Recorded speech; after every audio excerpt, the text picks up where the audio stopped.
Gravando já, tá bom. Coloquei ali no slide, tá? Aqui.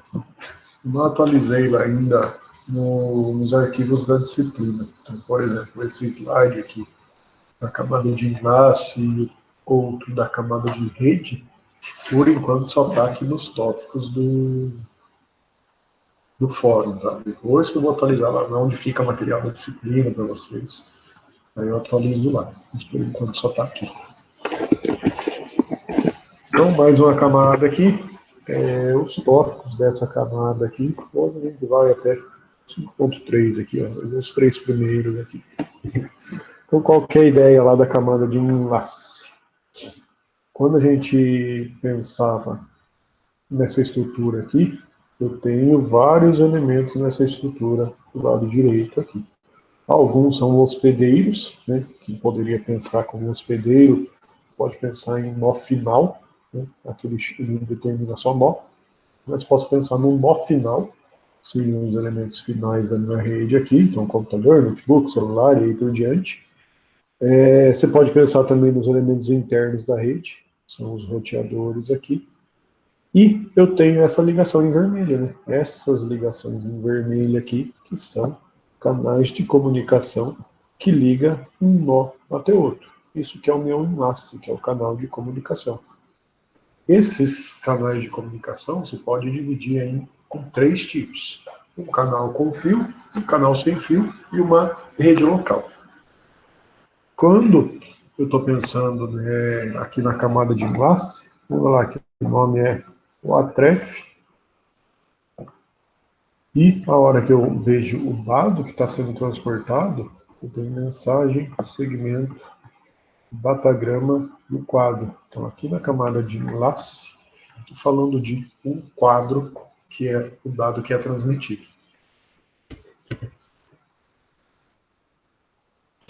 A analogia que é feito no começo dos capítulos aí de camadas, sempre tem uma analogia referente a isso daí. Essa analogia aqui na camada de enlace é como se eu pensasse numa viagem. Então aqui ele fala lá de um exemplo de uma viagem de Maringá, da Suíça. Só que, por exemplo, a ideia aí dessa analogia é que você pegaria um avião em Londrina. Então, para ir de avião, você vai lá e aluga um carro para ir até Londrina. O avião, ele vai até o aeroporto de Genebra. Depois que você chegou em Genebra, você pega um trem para ir do aeroporto para essa outra cidade.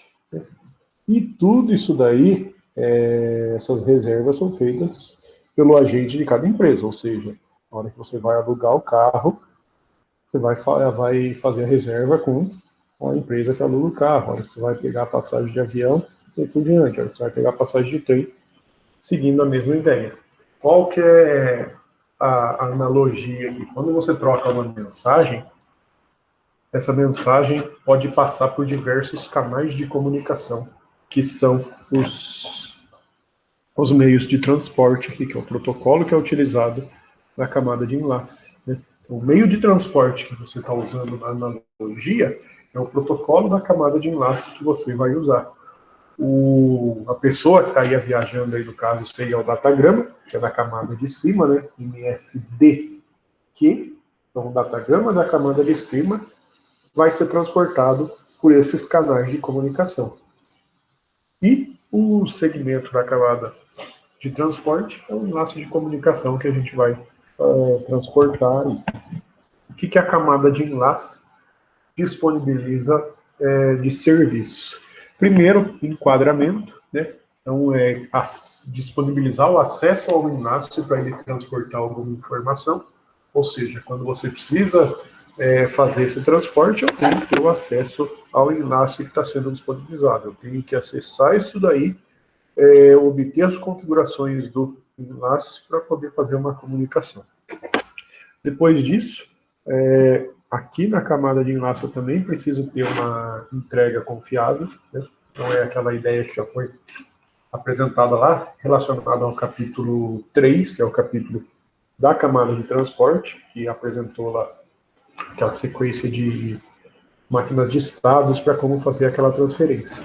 Além disso, a camada de enlace também oferece controle de fluxo, né, para não sobrecarregar quem está recebendo essas informações. Oferece detecção de erro, algum problema que o canal pode ter. Então, por exemplo, se eu pensar no canal Wi-Fi, pode acontecer algum problema e a camada de enlace pode detectar algum tipo de erro. Além da detecção, correção do erro, dependendo de como é o tipo do erro, e a ideia de você ter o half duplex e o full duplex, né? Que com o half duplex lá, por exemplo, as duas extremidades, ou seja, os dois lados do enlace, podem transmitir, só que um por vez. Aí, onde que é implementado essa camada de enlace? Qualquer hospedeiro que você tem, ou seja, qualquer computador, você vai ter isso daí. Isso daí vai estar na placa de rede, né? Ou seja, você tem aqui a representação lá como se fosse o CPU, a CPU vai implementar esses lados, e na placa de rede especificamente, você não precisa ter as três primeiras camadas, que é a aplicação, transporte e rede. A hora que você pega um controlador mais específico aí, ele precisa implementar só as duas últimas, que no caso é enlace e física. A comunicação entre esses adaptadores, você vai trocar mensagens, no caso as mensagens são os datagramas, né? E o lado emissor e lado receptor. O lado emissor vai encapsular o que ele recebeu para poder enviar um quadro. O lado receptor recebe isso daí, vai fazer as verificações, procurar erro, extrair alguma informação que ele precisa lá para entregar para a camada de cima. Em relação à detecção e correção de erro, é utilizado aqui, acho que eu tinha comentado alguma outra aula aí, quando estava falando do código de correção de erro, tinha comentado da paridade bidimensional, que é um outro jeito de você fazer a detecção de erro. Então aqui é um primeiro caso de uma paridade de um único bit. Então qual que é a ideia da paridade? Eu vou ver quantos uns, então aqui pensando em paridade par, né? Vou ver quantos uns tem no meu número. 1, 2, 3, 4, 5, 6, 7, 8, 9. E eu tenho que preencher o bit de paridade aqui, para que a quantidade de números uns no meu dado seja par. Então, como eu tinha 9 uns, esse bit de paridade tem que ser 1. A hora que eu envio essa informação, então vamos supor que essa informação chega aqui no destinatário, né? Esse mesmo dado, né? Que tem os bits de dado mais um bit de paridade. Vamos supor que o primeiro 1 ali, ó, seria esse daqui, em vez de chegar 1, chegou 0. Todos os outros dados aqui, ó, igualzinho. 1, 2, 3, depois tem 1, 2. Opa, aqui é um 0, 1, 0, 1, 0, 1, 0, 1, 0, 11. Então, todos esses dados aqui, inclusive o último bit aqui, ó, chega desse jeito, né? Então, se acontecer esse erro aqui, o segundo bit aqui desse número, que foi esse que está sublinhado aqui, com esse bit de paridade único eu conseguiria detectar. Só que tinha mostrado lá já um outro exemplo que, se, por exemplo, 2 bits, vamos supor, esse em amarelo que é 0 vira 1, esse outro em amarelo que é 1 vira 0, se esses 2 bits der problema, esse bit de paridade único não conseguiria resolver. Então aí que entra a paridade bidimensional para tentar resolver isso daí. Qual que é a ideia da paridade bidimensional? Mesma ideia disso daqui, só que você vai ter um cálculo nas linhas aqui, que o bit de paridade é esse último valor aqui, e você vai ter também um cálculo nas colunas, ou seja, essa representação aqui, onde o bit de paridade é esse último número. Então, pensando nessas duas, essa linha e essa coluna que eu marquei em amarelo. Aqui eu tenho, ó, 3 uns. Então, esse bit de paridade, para a paridade ser par, tem que ser 1. Na coluna aqui, eu tenho 2 uns. Então, o bit de paridade aqui tem que ser 0. Mesma coisa, você vai juntar. É como se o dado que eu estou enviando é esse primeiro campo aqui, esses 5 bits, mais esses 5 bits aqui, e mais esses 5 bits. Então, eu estou enviando 3 valores. Eu estou enviando esses 3 valores, eu coloco como se fosse isso daí nessa representação de uma matriz, para poder enviar esses dados. Colocando isso daí em uma representação tipo matriz, eu vou calcular esses bits de paridade bidimensional. Envio, faço a mesma coisa no outro exemplo para cá. A hora que o destinatário receber isso, daí ele vai verificar os bits de paridade. Quando ele faz essa verificação dos bits de paridade, se acontecer um erro em um bit, ele vai detectar isso daí e vai localizar exatamente onde está esse bit. Aqui no caso, cadê? E no caso seria esse 0 aqui. Então ele localizou esse 0 que eu marquei aqui em vermelho, e ele localizando esse bit exatamente onde ele está, ele consegue detectar precisamente onde aconteceu o erro. Se ele detectou onde aconteceu o erro, ele consegue corrigir também. Então a paridade bidimensional aqui, quando acontece um ou mais erros de bits, ele consegue identificar isso daí e corrigir. É uma técnica melhor do que essa primeira aqui, de um único bit. E o enlace, ou seja, para acessar um canal, que é aquela representação que tinha lá no começo, da linha vermelha ali, que é um canal de comunicação entre dois hospedeiros ou entre esses dois elementos internos, para acessar isso daí, às vezes você precisa fazer um acesso ao enlace. Esse acesso pode ser de 2 jeitos, né? Ou um ponto a ponto, né, que é uma ligação direta de um computador com o outro. Aí você tem o enlace exclusivo para esses 2 computadores, então fica mais fácil de gerenciar. Ou você pode ter algo do tipo broadcast, que aí é aquele canalzinho lá entre 2 computadores, como se fosse o X aqui e o X. Esse canal em vermelho aqui, ele é compartilhado por vários usuários, né? Aí você precisa ter um jeito para acessar isso daí. É a mesma coisa, aqui ele dá o exemplo lá de você estar numa sala de aula aqui e professor e os alunos na sala de aula. O professor e os alunos, no caso, eles estão compartilhando um enlace de comunicação. Esse enlace de comunicação numa sala de aula é a acústica que transporta a voz de uma pessoa para outra. E esse enlace é compartilhado. Às vezes você está lá falando, outras pessoas começam a falar, isso daí acontece problema, porque, por exemplo, a minha voz não vai chegar para alguém que está tentando escutar isso daí. Certo? Então, é um exemplo de um enlace de comunicação.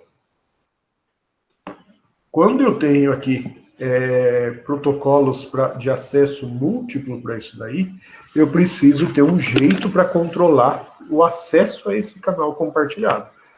Porque pode ocorrer aqui a colisão, né? É algo que ocorre bastante quando você tem esse tipo de canal compartilhado. Pensa no exemplo aí da sala de aula, né? Que tá todo mundo acho que com saudade de ir para a sala de aula aí. Qual que é a ideia?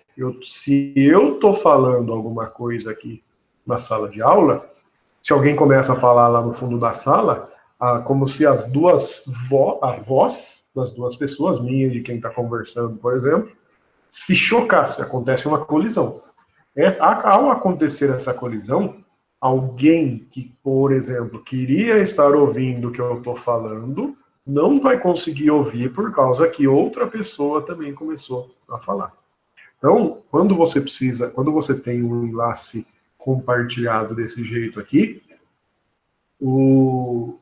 a rede como um todo, e o sistema e as camadas, você precisa gerenciar isso daí para que, quando acontecer esse tipo de colisão, detectar, descobrir, ou tentar evitar uma colisão desse tipo. Porque é como se você tivesse a representação aqui do canal do enlace de comunicação. Se esse enlace, vamos supor, é só para esses dois computadores, mas pode ter um terceiro aqui, ó, você precisa gerenciar isso daí. Porque esse pedaço aqui, por exemplo, esse trechinho aqui, ó, se o X1 aqui, ó, já está mandando para o X2, o X3 não consegue mandar para o X2. Né? Então aí depende de como que é esse enlace de comunicação, como que eu vou lidar com esse acesso aí. O que seria o ideal? Né? Quando eu tenho aqui ó, um canal broadcast de velocidade R, ou seja, você tem um canal de comunicação que tem uma velocidade máxima de R. Esse canal, quando um nó quer transmitir, eu envio na velocidade máxima. Né? Então, a representação disso daí é como se eu tivesse um canal desse jeito aqui e um nó aqui, ó, X. O que está ligado nesse canal aqui? Não sei. Né? Então, a ideia é, o que seria o ideal é que se eu tenho um nó querendo transmitir nesse canal que tem velocidade R, ele usar a velocidade máxima do canal. Quando eu tiver mais nós ligados nisso daqui, como se fosse um outro aqui, um outro para cá, e aí por diante, eu pegar a velocidade total desse canal, que é o meu R, e dividir pela quantidade de usuários. Né? Então, nesse exemplo, eu fiz o X, o outro X aqui, X e X. Então, eu vou pegar a velocidade total do canal, que é R, dividir por 4. Ou seja, eu não vou usar a velocidade total do canal. Porque se um nó só usar a velocidade total, eu não consigo deixar os outros usuários não conseguiriam enviar mensagem também. Aí, além disso, eu preciso de um controle descentralizado. Né? O que é um controle descentralizado? Lembra lá da ideia, eu quero algo centralizado? Quando eu quero algo centralizado, é que eu vou ter um elemento aqui, chamar de Czinho, que é o controle. E esse controle que gerencia todo o uso do canal. Só que eu não quero algo assim, eu quero algo descentralizado. É como se eu tivesse o controle aqui nesse elemento, aqui no X, em todos os computadores eu tivesse isso daí. Todo elemento que vai se comunicar no enlace de comunicação tem um controle, um gerenciador do próprio enlace de comunicação aqui. Então, isso que é o totalmente descentralizado. Nenhum nó coordena as transmissões. Quem coordena as transmissões são todos os nós. Isso é relativamente simples, né? Só que vai gerar problema, porque você tem algo totalmente descentralizado aqui e gerenciar esse tipo de enlace de comunicação de forma totalmente descentralizado é bem mais complicado, né?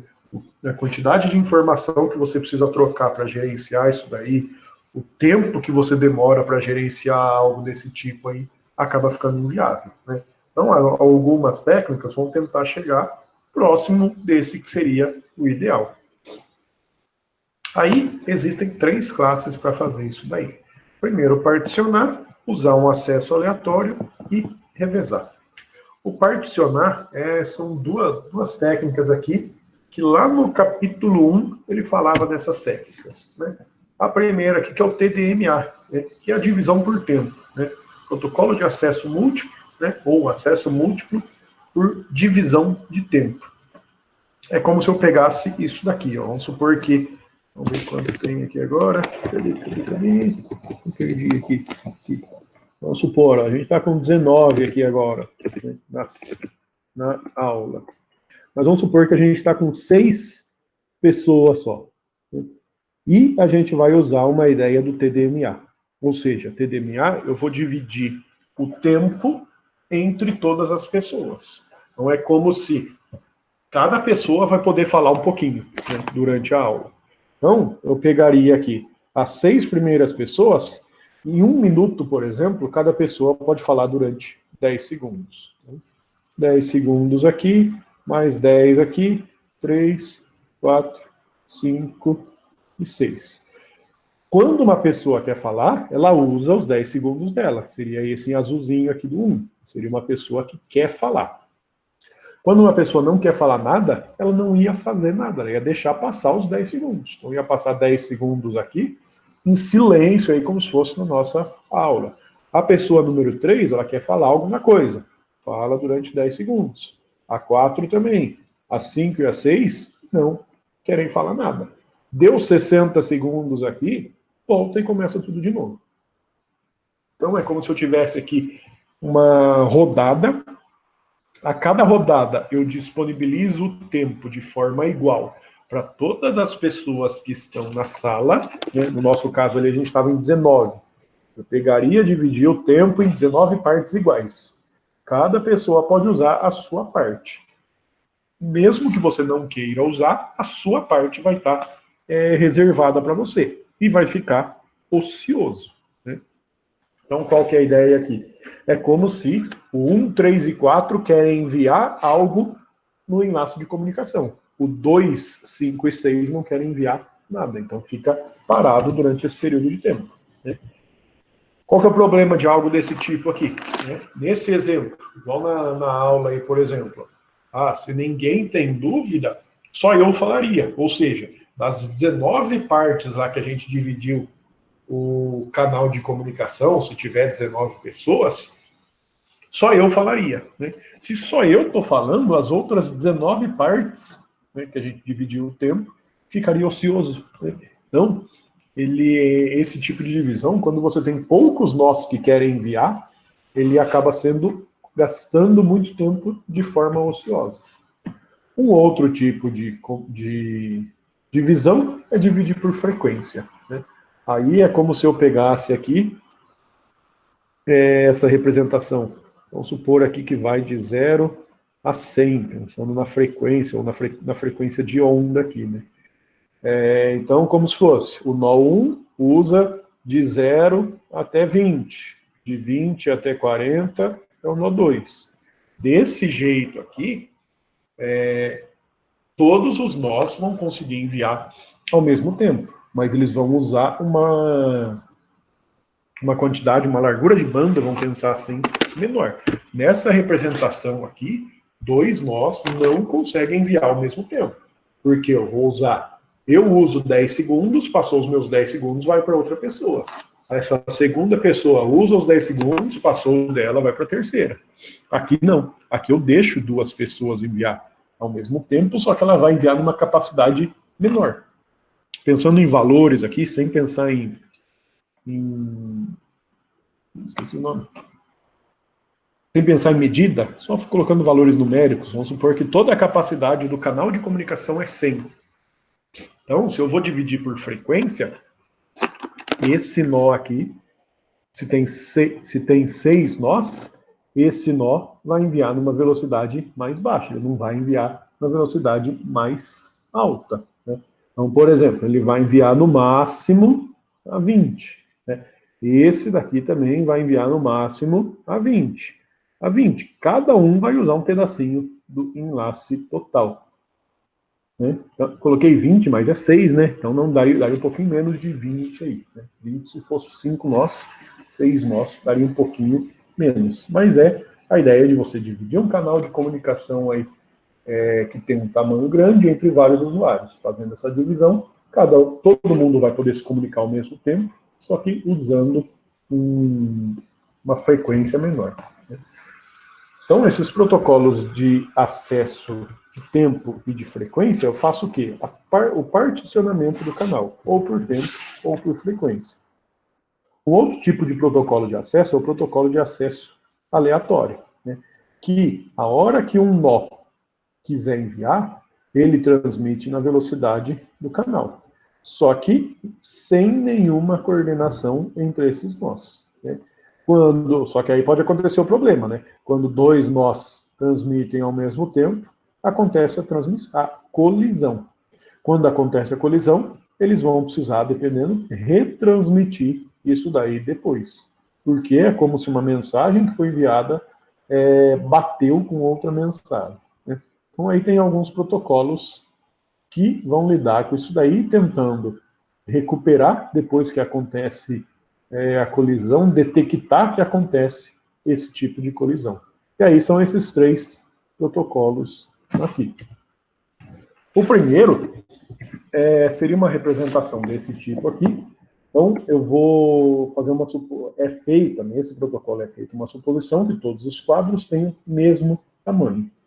O tempo de cada um dos nós é dividido, né? Então é como se todo mundo tivesse sincronizado com o seu relógio, e você só consegue começar uma transmissão no início dos intervalos, né? Então, eu tenho uma representação desse tipo aqui. A divisão do tempo é como se eu tivesse isso daqui, ó. Isso é uma divisão do tempo, aqui uma outra divisão. Então, como se eu tivesse a cada linha dessa daqui, 1 minuto, por exemplo. E eu só consigo começar a enviar um dado no começo dessa linha em vermelha, né, que seria todas essas representações aqui. Além disso, quando eu envio um dado, né, se acontece a colisão, eu vou esperar um tempo aleatório para depois enviar de novo. Então, nesse primeiro pedaço aqui, ó, os 3 nós querem enviar algo pelo canal de comunicação, pelo enlace de comunicação. Se os 3 querem enviar e esse canal é compartilhado, vai acontecer a colisão. Por isso que tem o Czinho ali. Que cada um desses nós vai pensar? Espera um tempo aleatório para depois você enviar de novo. Nesse período aqui, ó, o canal ficou vazio e de empty ali. O 1 e o 2 esperaram um tempo e começaram a enviar de novo, né? Só que, de novo, deu colisão nesse pedaço. Então, eles vão abortar a transmissão e começar de novo daqui a um tempo aleatório. O 2, no próximo período aqui, já começou a enviar. E conseguiu enviar. Então, S de send aqui. Mais um pedaço aqui, ó. E o canal de comunicação ficou vazio. Depois o 1 e o 3 tentaram enviar de novo. C de colisão. Mais um pedaço com o canal vazio. O 1 conseguiu enviar. Depois o 3 conseguiu enviar. Então, por que que o 1 ficou tentando enviar aqui, aqui e aqui? Esse tempo que ele esperou da primeira vez aqui, deu colisão. Espera um tempo aleatório. Tentou enviar aqui. Não conseguiu? Espera um tempo aleatório. Tentou enviar aqui. Não conseguiu. Espera um tempo aleatório até que ele consiga. Aí que ele consegue transmitir esse nó aqui no final. Então, o problema a vantagem desse tipo de protocolo, um único nó vai transmitir, né? Então, ele vai usar a velocidade máxima do canal. Ele é altamente descentralizado, porque você precisa ter o sincronismo relativamente simples. Só que acontece muita colisão e muitos intervalos de tempo desperdiçados. Se a gente pegar nesse exemplo aqui, eu tenho nesse canal aqui, vou até dar uma limpada aqui, tirar os montes de rabisco aqui. Nessa representação aqui, eu tenho, ó, que foi a hora que o nó 1 enviou, a hora que o nó 3 enviou e a hora que o nó 2 enviou, que é o S de send. Aí eu tenho 1 para colisão, 2 para colisão aqui, 3 para colisão. E mais 3 períodos aqui, ó, de canal vazio. Então, de 9 unidades de tempo, seria assim, só 3 delas estavam sendo realmente utilizadas, que foram as 3 que deu transmissão, né? Então, mais de quase 75% aí, 66% na verdade, né? 66% do tempo o seu canal estava ocioso, né? Estava sem transportar nada. Tem até, no livro, acaba que eu nunca tiro essa parte aqui que fala da eficiência desse protocolo, que é o Slotted Aloha. A eficiência disso daqui, ó, a gente falei aí de 66%, mas em média aqui, na melhor das hipóteses, 37% só do tempo que o canal vai estar sendo utilizado. Um outro protocolo que pode ser utilizado para isso é o Aloha que não é o slotted, né? Então aqui, qual que é a ideia do slotted? O slotted, eu tenho essa representação aqui, onde os nós são sincronizados e o nó só pode começar a enviar no começo dessa linha aqui, né? Como se fosse no minuto 0, por exemplo, né? Ou às 7h10, ou às 7h11, 7h12, nunca no meio desses minutos assim. No Aloha puro, que não é o slotted, o nó pode começar a enviar a qualquer momento, né? Então aqui é como se fosse aquela representação das linhas lá, então aqui também, né? No anterior ele poderia enviar só nas linhas em vermelho. Nesse que é o Aloha puro, ele pode começar a enviar em qualquer momento. Só que essa probabilidade de colisão aumenta. Por quê? Eu posso ter enviado um nó nesse pedaço aqui, e ele dá colisão com um outro quadro aqui, e também pode dar colisão com esse quadro aqui para frente. Então essa probabilidade no Aloha, probabilidade de colisão aumenta, que faz com que a eficiência desse Aloha puro seja pior, por volta aqui de 18%. Um outro protocolo que pode ser utilizado para fazer isso daí, CSMA. A ideia desse CSMA seria como se fosse ouça antes de falar. Então é como se eu tivesse um canal compartilhado aqui. Vou colocar 3 elementos assim. E fazer uma ligação entre os 3 aqui, ó, algo desse tipo assim. Então eu tenho um canal de comunicação desse jeito aqui. Que o CSMA fala? Ouça antes de falar. Ou seja, se esse nó aqui quer enviar alguma coisa, ele vai escutar o canal. Ou seja, escutar o canal é ver se alguém está usando o canal. Se ele percebe que o canal está ocupado, ele espera um pouquinho para enviar alguma coisa, né? Se ele vê que o canal está ocioso, ele envia a mensagem, né? Pensando na analogia lá da sala de aula, seria, se uma pessoa está falando, você não interrompe ela, né? Por quê? Você só começa uma transmissão quando você percebe o canal ocioso. Se o canal está sendo usado, no caso, se uma pessoa está falando alguma coisa, você não interrompe ela. Então esse é o CSMA. Só que mesmo assim, ainda pode acontecer problema de colisão devido ao atraso de propagação de uma mensagem. Vou usar essa representação aqui, mas só desenhar aqui em cima, né? Sem pensar no que está por trás aqui. Vou fazer direito aqui, vai. Vamos usar assim.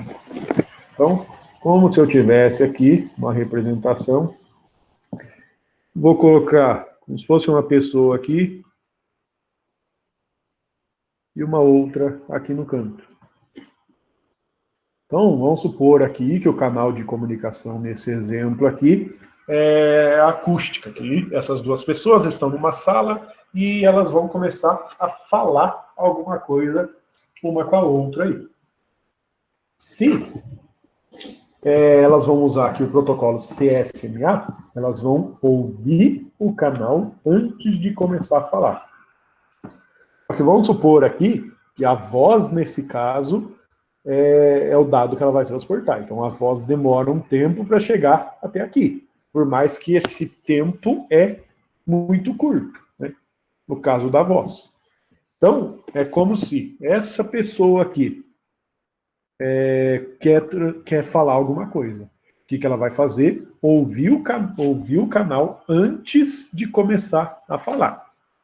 Só que vamos supor que, para a voz de uma pessoa da outra aí, cruzar esse espaço aqui, ó, essa distância mais ou menos assim, ou de baixo para cima, ou de cima para baixo, vamos supor que demora 1 minuto. Então, o que pode acontecer aqui? Essa pessoa quer falar alguma coisa, ouve o canal. Ela vê que o canal está vazio. Começa a falar para essa pessoa aqui de baixo. Beleza. Se não tiver colisão, ela vai conseguir fazer isso daí de forma normal. Só que agora vamos pensar que as duas pessoas querem transmitir quase que ao mesmo tempo. Então, por exemplo, essa pessoa aqui, a de baixo, quer falar alguma coisa lá para a pessoa de cima. Então, ela vai começar a fazer essa transferência, ela vai ouvir o canal. Ouvir o canal, se a pessoa aqui de cima também não está falando, começa a falar. Depois de 30 segundos, é como se a mensagem que a pessoa de baixo está falando, está no meio aqui, não chegou aqui em cima, porque demora, vamos pensar, 1 minuto para a mensagem chegar aqui embaixo, aqui em cima. Antes de dar 1 minuto que essa pessoa aqui de baixo começou a falar, essa pessoa aqui também resolve falar. Então o que vai acontecer? Ela vai ouvir o canal antes de falar. Só que ela ouviu o canal antes de falar, ela não está recebendo nenhuma informação. Por quê? Porque eu tenho esse atraso aqui, ó, 1 minuto. A pessoa lá de baixo começou a falar alguma coisa, mas devido ao atraso de propagação, ela não percebeu nada. Então ela vai começar a falar também. No que ela começar a falar, a hora que essas duas mensagens se encontrarem, acontece a colisão, né? Então essa é a ideia das colisões no CSMA, que pode acontecer ainda devido ao atraso de propagação. A representação aqui, ó, seria isso daqui. Eu tenho nó A, B, C e D. Aí, no tempo 0 aqui, que é onde eu risquei aí de vermelho, nó B começa a transmissão. Até essa transmissão chegar no nó D, o nó D só vai receber a transmissão do nó A nesse momento aqui, ó. Se nesse tempo 1, o nó D resolver fazer uma transmissão, mesmo que ele use esse protocolo, ouça antes de falar, ele vai ver que o canal está ocioso e vai fazer uma transmissão. E nesse ponto aqui acontece uma colisão.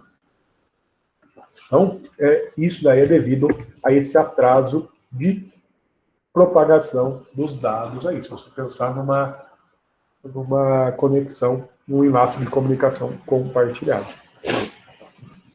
E uma outra possibilidade para o CSMA é ter as variações, que é o CSMA-CD, com detecção de colisão, e o CSMA... Tem algum lugar aqui, eu acho, agora perdi.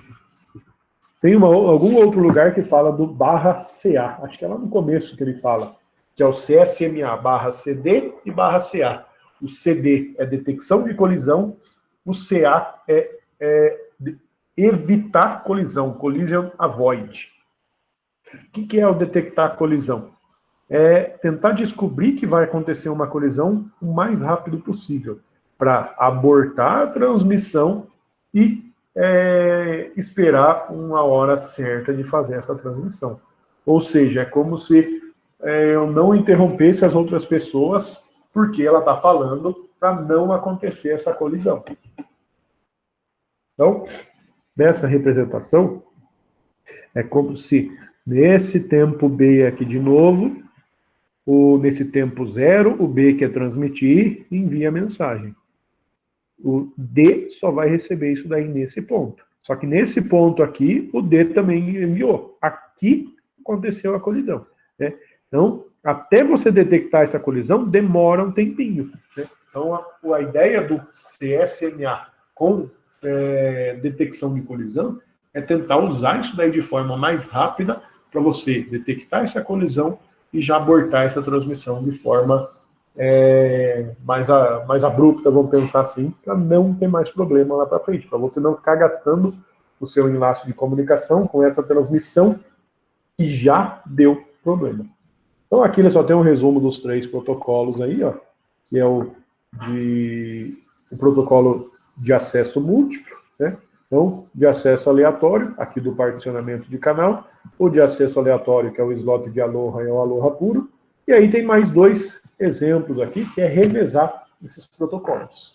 Esse revezar protocolo, o primeiro pode ser como se fosse uma ideia que você tem mestre e escravos, ou seja, você tem um nó na sua rede que ele tem uma capacidade um pouco maior, capacidade no caso de gerenciar a rede, não que o computador é mais potente, algo do tipo. Você tem um nó mestre, né? Você tem uma hierarquia entre a sua rede. E o nó mestre vai falar para os outros, ó, você quer enviar alguma coisa na rede? Ele faz a seleção. Se o dado quer enviar, ele passa os dados. Se ele não quer enviar, ele pula a vez dele. É como se ele convidasse os nós escravos a enviar. Só que qual que é o problema de algo desse tipo aqui? Você tem sobrecarga de seleção, ou seja, você gasta desempenho para fazer isso daí. Você tem latência, que é atraso, né? Porque você vai precisar ficar trocando mensagens para ver quem que quer enviar ou não. E você tem um único ponto que falha. Se esse cara aqui sair da sua rede, você perder conexão com ele, você não consegue mais controlar essas trocas de mensagem. Uma segunda ideia, usando essa técnica aqui do revezar, é usar a passagem de permissão. Então é como se eu tivesse um token, que é o T que está representado ali, e você tem os nós em uma hierarquia, como se fosse uma lista aí, encadeada, algo do tipo aí, para esses nós dessa rede. E eu vou passando esse token entre os membros da minha rede. Um token está com um, passou para outro. Não tem nada para enviar na rede, passa para o próximo. Chegou em um nó que tem dados para enviar, encaminha os dados. Passa, vai passando o token. Né? Qual que é o problema de algo desse tipo aqui? Também tem sobrecarga de permissão, que você precisa ficar passando o token. Gera atraso, imagina uma representação desse tipo aqui, né? Aqui está 4 nós, imagina uma representação aqui com 120 nós, e um nó só que enviar. Você vai ficar passando esse token de um lado para o outro, ou seja, vai gerar latência, que é atraso. E problema, né? Um único ponto de falha, se o token se perder, você não sabe quem que era o próximo da vez para enviar essa mensagem, com quem que estava essa representação, para usar o enlace de comunicação. Né? Então aqui de novo, ó, o resumo aí disso daí, os de particionamento, os de acesso aleatório e os de revezamento aqui. Né? Deixa eu ver que horas são, daria até para ir mais um pouquinho ainda, mas vamos deixar essa parte aqui do 5.4 para a próxima aula aí. Não tinha colocado ali a pergunta ainda.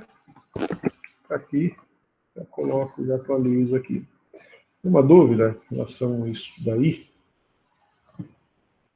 Perguntinha aqui, ó, falou lá do protocolo de acesso múltiplo ideal. Né? Comentei lá que o ideal seria você ter algo desse tipo. Quando eu falei do protocolo de acesso múltiplo ideal. O ideal seria se eu tenho um nó só, eu uso a capacidade máxima. Se eu tenho vários nós, eu divido entre toda a velocidade do canal entre todos os nós e deixo todos enviarem. Né? Por que é algo difícil de implementar isso aí? Né? Só pensar um pouquinho em como que é feito esse gerenciamento do protocolo de acesso múltiplo ideal. Né? Pergunta mais teórica aí, mais simples para vocês resolver isso daí. Certo? Então, ó, finalizar aqui. Se não tiver